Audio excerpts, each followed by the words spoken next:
Hey guys, so this past weekend, Saturday, we had my class and book signing at Walter Anderson Nursery in Poway. And it was amazing. I have to thank everyone who came out. We had such a great showing. I think we had about 70 people there in attendance. So I'm just so grateful. You know, YouTube and doing this can be kind of lonely at times, which seems weird since, you know, I've got a million eyeballs on me all the time. But in reality, it's just me, you know, here with my camera and just talking to my camera. And so it can feel a little weird and a little lonely. And just being able to meet you guys, those of you who were able to make it, it was just the highlight of my entire YouTube career so far. Now, a lot of you asked if it was filmed. And originally I had said no, but I was going to make an entire video just on the topic and using the slides and everything that I had for that presentation. I was going to film it in the beginning, but the logistics of it and juggling that with just the stress of me getting ready for this presentation. I'm not a public speaker, which I know seems weird since there's a million of you watching, but we did have a couple of ladies, Agnieszka and Jenny, and they flew all the way from Texas, and I was so honored. I was honored to have everybody, but to fly from Texas and just two great ladies. And Agnieszka actually filmed the entire thing. So she let me have the recording, gave me permission to use it, and so I have it right here for you. So without further ado, thank you for all who came. But if you didn't get to come, here's what we did. How many of you guys have been to some of these classes before? You guys come regularly? This is a great thing they offer. Yes. How many of you guys watch my YouTube channel? Whoa.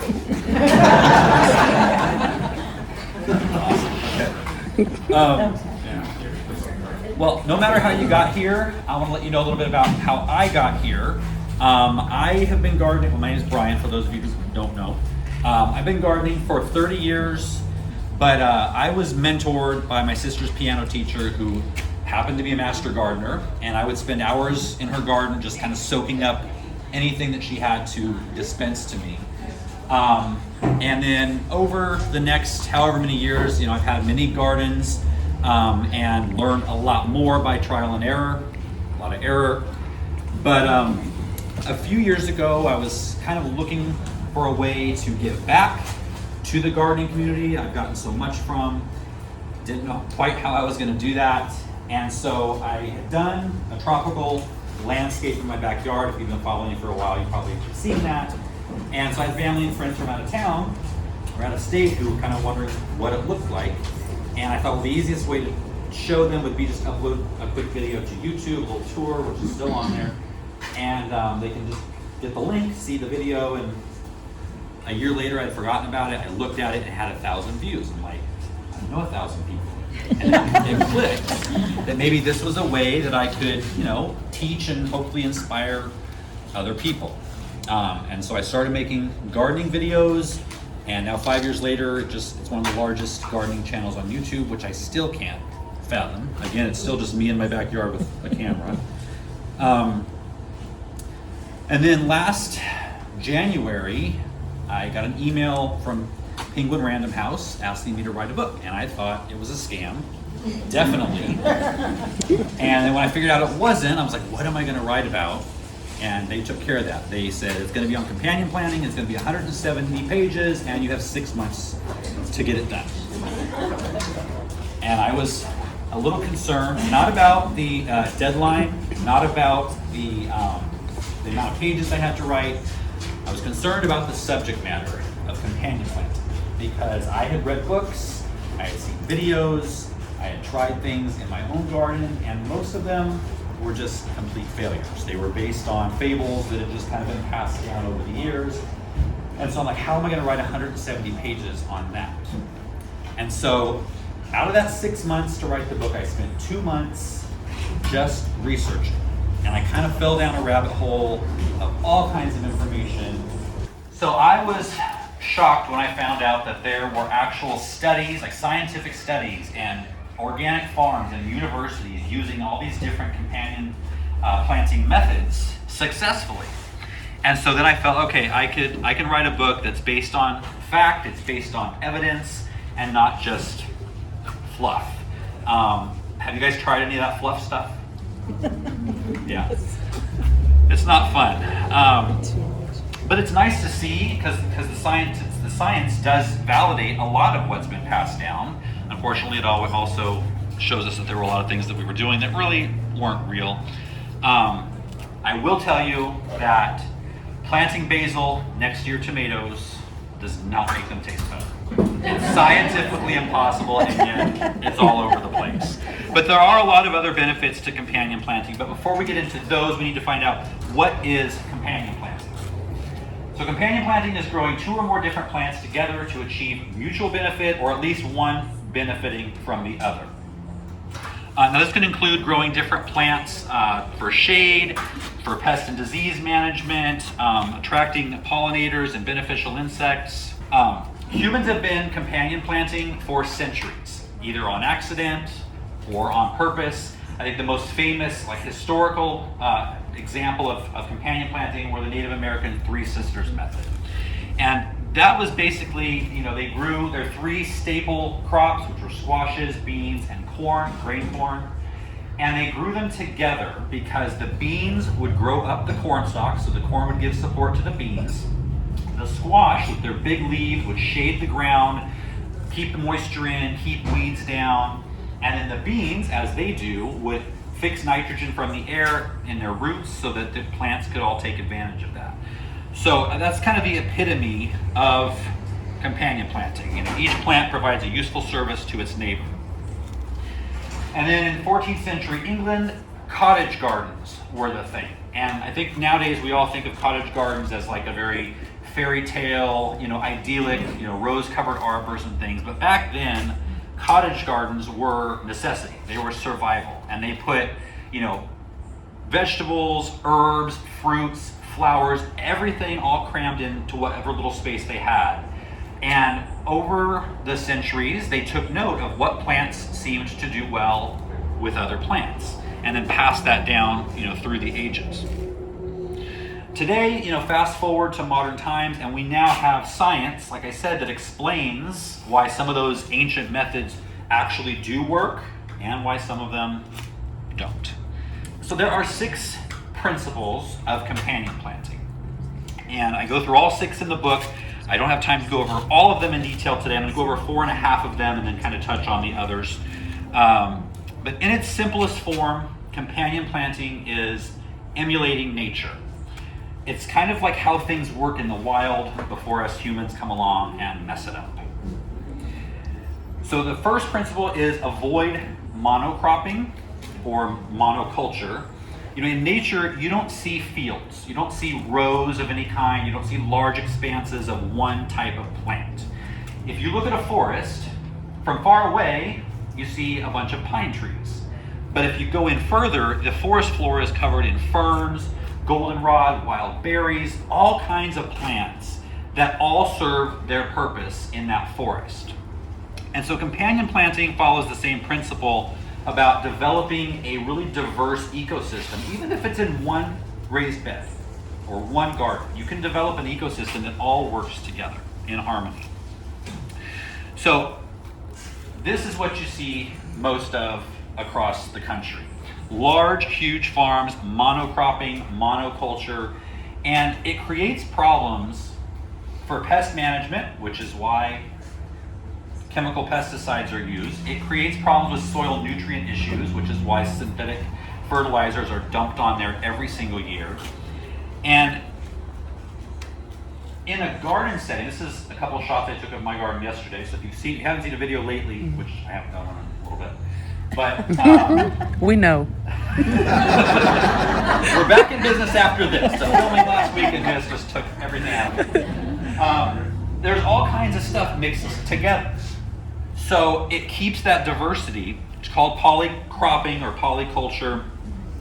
And it makes it harder for certain pests that like certain plants to find their favor. If pests can't simply hop over to the next plant to lay their eggs, it makes it a lot easier for you, the gardener, to be able to control them. And there are studies that show that, let's say, we all know what a cabbage white butterfly is, right? There are studies that show that they have to land a certain amount of times on a brassica leaf before they lay their eggs. So if you've got a field full of brassicas, they just hop on to the next one. It's real easy for them. But if it's all intermixed with all different kinds of plants, they're going to land on a brassica, then they'll land on something else, then on something else, then another brassica. So it disrupts that pattern, and they'll lay a lot less eggs in your garden. So mix up things, and that will help a lot. The second principle is crop rotation. Who practices crop rotation? Who practices it perfectly? Oh, no. But plants have pests, like the cabbage white butterfly, that like them and only them, like tomato hornworms. And so if you plant only brassicas in a bed or in a long row, you're going to have a problem. If you plant a long row of tomatoes and nothing else, it's a beacon for these pests to say, there's a whole buffet of my favorite foods, let's move in. In the soil, it's the same thing. There are pathogens and pests under the soil that like one specific family of plants. And so if you plant the same thing year after year, they're just waiting all winter long, waiting for you to plant that same thing again the following year so they can attack it. And so moving things around every year breaks up their cycle as well. So during the typical length of time between planting tomatoes in one bed and the next time you plant tomatoes should be about 4 years. And that really gives it time for those pests to just die off or leave before you bring it in and start that cycle over again. And another benefit of crop rotation is soil fertility. There are certain plants that take a lot of nitrogen from the soil. There are certain plants that don't take as much nitrogen, but they take phosphorus. Or there are beans, legumes, that give nitrogen back. And so if you're always planting the same thing, it's taking the same thing out of the soil and it's never being replenished. So it just helps create balance in the soil makeup. So traditional crop rotation practices, it requires knowledge of plant families and it requires careful tracking over that 4-year cycle and then starting again on the next 4-year cycle. So let's go over the different plant families first of all. You have the alliums, which are the chives, garlic, onions, and shallots. The nightshade family, which includes tomatoes, peppers, eggplant, and potatoes, which is kind of weird, but they are related. Cucurbits are cucumbers, gourds, melons, summer and winter squashes. Legumes are the nitrogen fixers like alfalfa, beans, cowpeas, or black-eyed peas. Clovers, hairy vetch, peas, and peanuts. Did anyone laugh at that? I don't do it anymore. And the brassicas are your cool season crops: broccoli, Brussels sprouts, cabbage, cauliflower, collard greens, mustard, kale, kohlrabi, radishes, and turnips. So that's 5 plant families. So to really make this work, you would need 5 specific areas in your garden and then rotate them through the years, which in this case would be 5 years. I actually found a more effective and easier to remember way to do companion planting called 4-step crop rotation. So you just have to remember legume, leaf, fruit, root. So let's go through, if you have 4 spots, we're going to start with 1 spot, 1 raised bed, and let's go through the 4-year process. So year 1, you would plant legumes. We've already talked about all the different legumes, and by planting the legumes first, they fix their nitrogen in the soil so that the next crop can take advantage of some of that leftover nitrogen. So then the following year, you would plant your leafy crops, and we're going to include the brassicas and all of your leafy greens, spinach, lettuces, because they all take the most nitrogen. So they're following up the legumes who actually put nitrogen into the soil. Year 3 are your fruits. So tomatoes, peppers, eggplant, squash, melons, gourds, cucumbers, and potatoes. And while potatoes are a root crop, they are related to the others. So for this system, to make things easy, we just lump them in with the fruiting crops. So that's the only kind of weird thing you have to remember with this. These take less nitrogen, but more phosphorus. So while the first crop took some of that nitrogen out, they left the phosphorus for the fruiting crops. And then your roots would be year 4. So radish, turnips, garlic, onions, carrots, and beets, not potatoes. And then the root crops take less of all the nutrients that they need to thrive. So that's the final crop. And then the following year, year 5, you just start the process over again. The beans are going to add that nitrogen back, and so on and so forth. So like traditional crop rotation, this method switches up the planting to give you those benefits, but I think it's a little bit easier to track and remember this way. Both ways are completely fine and work the same. But the bottom line is, and this is great because none of us did this perfectly, you don't have to. You mix it up, pay attention to certain diseases that are happening, and don't plant those same plants there for a couple of years. If you don't want to have to get bogged down with all of the details, just do that. Now, if you choose not to crop rotate, or you can't, so this is my tomato bed, and you guys know my tomato trellis. That's something that's permanent. I can't move that every single year. So my tomatoes are always in the same bed. So what you want to do in that instance, or if you just don't want to deal with it, is every season you want to add about 3 inches of compost to the top of your beds. And that does 2 things.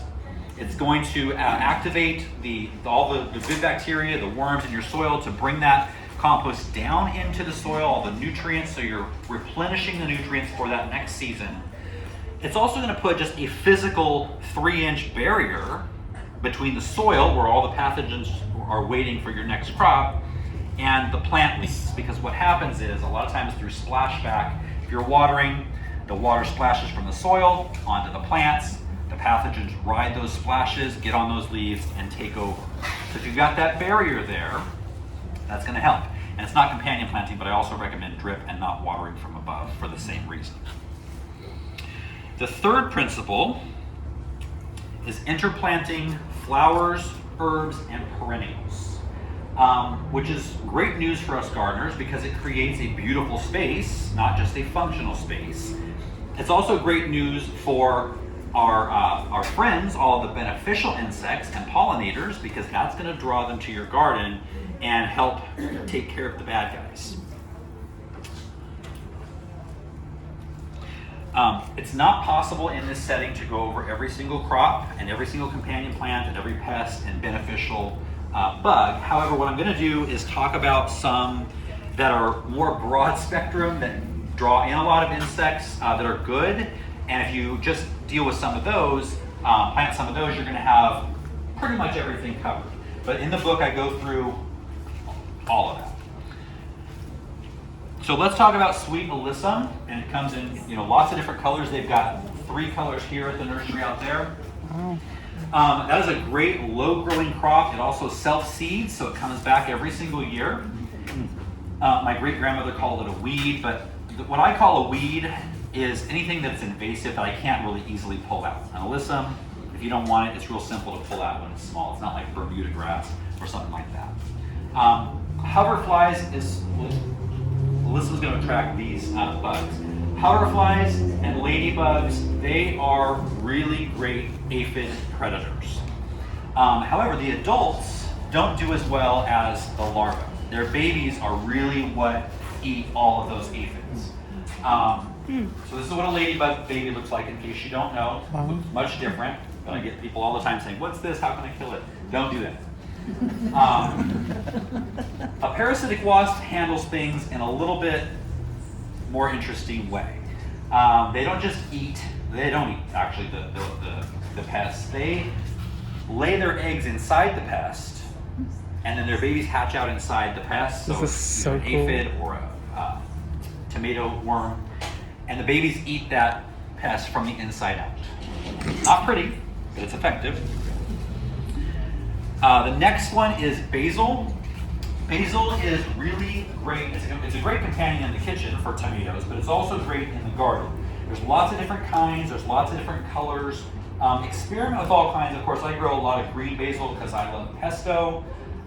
If you let basil go to flower, though, it does turn bitter.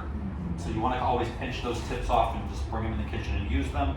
I grow some red basil and some Thai basil just to flower, and the flowers are going to bring in the bees. They love basil flowers.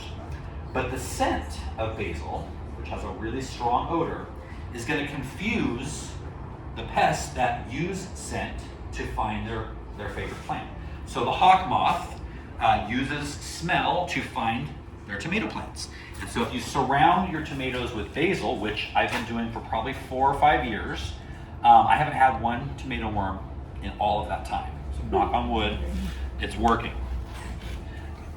Umbel flowers are flowers that look like this. There's a ton of flowers in kind of an umbrella shape. And so any member of the carrot family, like carrots, celery, dill, parsley, and fennel, you want to let some of those go to flower.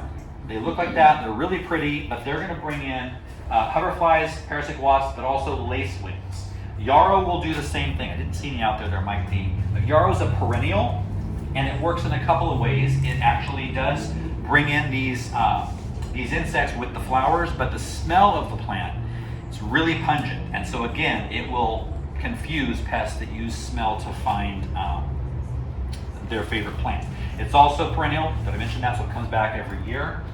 Lacewings are called aphid lions because they have this little bill thing that injects the aphid with a paralyzing venom, and they use that little straw-like structure to suck out their insides. Cool. Cosmos is one of my favorites. They have several out there, but only one was blooming. And I love it because it plays well with other plants. It's very light, it's airy, it carries its flowers up high, so it doesn't, fight other plants for position. It brings in all the bugs we talked about, but it also brings in damsel bugs and big-eyed bugs, which is there a more appropriate, straightforward term for a bug. Big-eyed bugs and damsel bugs, they pierce their prey with the little needle-like beak that they have, and they also suck their insides out. What I also love about Cosmos is it puts on a long show if you deadhead it. Just keep those dead flowers picked off and it's going to bloom into the fall. If there's one plant that everyone thinks of when they hear companion planting, it's marigolds. And that's because over the years, marigolds have been the source of many garden myths, saying that they ward off all kinds of pests, they make plants taste better or fruits taste better. Science has proven all of that wrong, but marigolds still remain the top one in people's minds. Now they do work for root knot nematodes. So if you have root knot nematodes that tear up your root system like that, they work, but not as a companion plant. They need to be planted as a cover crop and then cut down when they start to bloom, chopped up and turned into the soil. And that is a biofumigant that will get rid of root knot nematodes. And then one of my favorites is lavender, because it's so versatile. You can use it, in the kitchen. You can use it for scent. You can use it for medicinal purposes. But it also attracts numerous beneficial insects to the garden. In addition to these that we've talked about, the ground beetle. Actually, it's the bushiness of the plant that attracts these as like a shelter. And so ground beetles eat caterpillars and insect larvae, and assassin bugs, they also have that suck out straw kind of mouth, but they take care of some of the bigger insects like grasshoppers. They can catch a grasshopper and kill it. And then just the side benefit of all of these things is they do attract all of our pollinators. I didn't mention one kind of flower, and that is a daisy, and that attracts a lot of these bugs, but also bees and butterflies, so echinacea, daisies, any kind of daisy that has that floret of petals with that center, it's going to be a good addition to your garden. And attracting pollinators is a subject that's its own chapter in the book. I'm not going to get into it now, but if you plant these plants for all the other things, it's automatically going to attract a lot of the pollinators. The fourth principle is using certain plants to help work your soil. I would say a big deterrent for people to start a new garden is working their soil. especially if you don't have a rototiller and you got to dig it by hand, especially if you have clay soil or really hard compacted soil. There are plants that will do the work for you. There are plants that you can sow forage or tillage radishes. Now their main part of their root, their radish, can go down 2 feet into the soil. So if you plant a bunch of those, it's called biodrilling, and it's drilling holes in your soil. The tap root and the other roots can go down actually several feet further than the main section. And so what happens is, while it's alive, it is mining a lot of the nutrients that are way deep that most of your vegetables would never even think about going that deep with their root systems to be able to grab.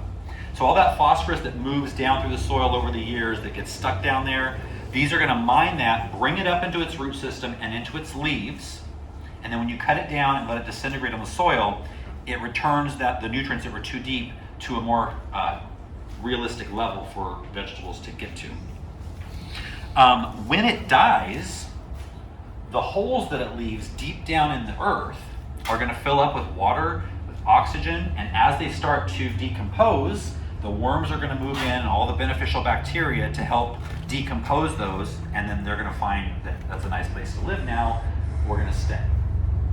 Now, if your soil isn't that hard, but you want to maybe loosen it up a little bit, you can also plant the more edible, daikon radishes. And you can plant, these need to be planted in the fall. Late summer, early fall, so they can do their work, and then they'll be ready in spring. They'll decompose all winter and early spring. You can plant daikon radishes just right in with all of your crops in the springtime. So the last principle that I'm going to cover, or that I cover in detail in the book, is companion planting. It's companion planting for weed control. I talk about living mulches and I talk about allelopathy. Has anybody ever heard of allelopathy before? I hadn't either before the book. It's actually a substance that certain plants exude through their root systems that inhibit weed seeds next to them from germinating. It's pretty interesting stuff. It could be a whole class on its own. So if a lot of you have the book, that's good. You'll be able to be professionals on that. Cucumbers are one of them. So they will inhibit weed seeds around them from germinating. So I also have a lot of other details in the book about everything we've talked about. I also have, if you want to just go with a diagram that's already successful and working, I've got planting diagrams that go through the plants, the crops and the companion plants and why. I've got several pages on common garden pests and beneficial insects with pictures so you can identify and know what you're looking at. And then one of my favorite sections of the book is the last chapter. It's an entire vegetable reference, so almost anything you want to grow, it's got the crop here and then the companion plants around it, so you know really quickly what to plant. Goes through how to start and plant your plants, growing and harvesting, and all the companion planting, the pests that like it, and the things to plant to ward off those pests.